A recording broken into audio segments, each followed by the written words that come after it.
ಮಾಡ್ತಾರೆ ಅಂತನ್ನುವ ಎಚ್ಚರಿಕೆಯನ್ನ ಈ ಸಂದರ್ಭದಲ್ಲಿ ಕೊಡ್ತೇನೆ. ಘೋಷಣೆ ಜನವಿರೋಧಿ ಕಾಂಗ್ರೆಸ್ ಸರ್ಕಾರಕ್ಕೆ, ಜನವಿರೋಧಿ ಕಾಂಗ್ರೆಸ್ ಸರ್ಕಾರಕ್ಕೆ,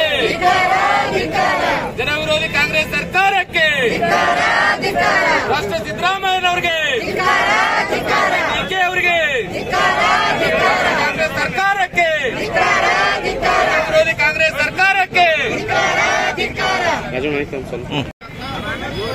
ಹಲೋ ಸರ್, ಬ್ಯಾಕ್ಪ್ಯಾಕ್ ಒಂದು ಕಲಬುರ್ಗಿ, ಬ್ಯಾಕ್ಪ್ಯಾಕ್ ಒಂದು ಕಲಬುರ್ಗಿ. ಹಾಂ, ಒಂದು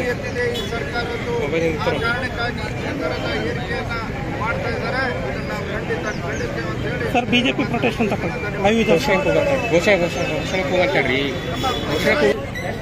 ಒಂದು ಪೆಟ್ರೋಲ್ ಮತ್ತು ಡೀಸೆಲ್ ಬೆಲೆ ಏರಿಕೆಯನ್ನ ವಿರೋಧಿಸಿ ಇವತ್ತು ಭಾರತೀಯ ಜನತಾ ಪಕ್ಷದ ವತಿಯಿಂದ ಇಡೀ ರಾಜ್ಯಾದ್ಯಂತ ಹೋರಾಟಗಳನ್ನ ಪ್ರಾರಂಭ ಆಗಿದೆ. ನಮ್ಮ ಕಲಬುರಗಿಯಲ್ಲೂ ಕೂಡ ನವೋಶಿ ಸಾಹೇಬರು ಈಗ ತಾನೇ ಮಾತನಾಡಿದ್ದಾರೆ. ಈ ಪೆಟ್ರೋಲ್ ಮತ್ತು ಡೀಸೆಲ್ ಬೆಲೆ ಏರಿಕೆಯನ್ನ ಮಾಡೋದ್ರ ಮುಖಾಂತರ ಸಾರ್ವಜನಿಕರ ಜೀವನದ ಮೇಲೆ ಇವತ್ತು ಅವ್ರ ಮೇಲೆ ಆರ್ಥಿಕವಾಗಿ ಹೊರೆಯನ್ನ ಇವತ್ತು ಸರ್ಕಾರ ಹೆಚ್ಚಿದೆ. ಅದನ್ನ ಇವತ್ತು ಖಂಡಿಸಿ ಇವತ್ತು ಪೆಟ್ರೋಲ್ ಮತ್ತು ಡೀಸೆಲ್ ಬೆಲೆಯನ್ನ ಇದನ್ನ ಏನು ಏರಿಕೆ ಮಾಡಿದೆ ಸರ್ಕಾರ, ಇದನ್ನ ವಾಪಸ್ ಪಡ್ಕೋಬೇಕು. ಇವತ್ತು ಏನು ಜಾರಿ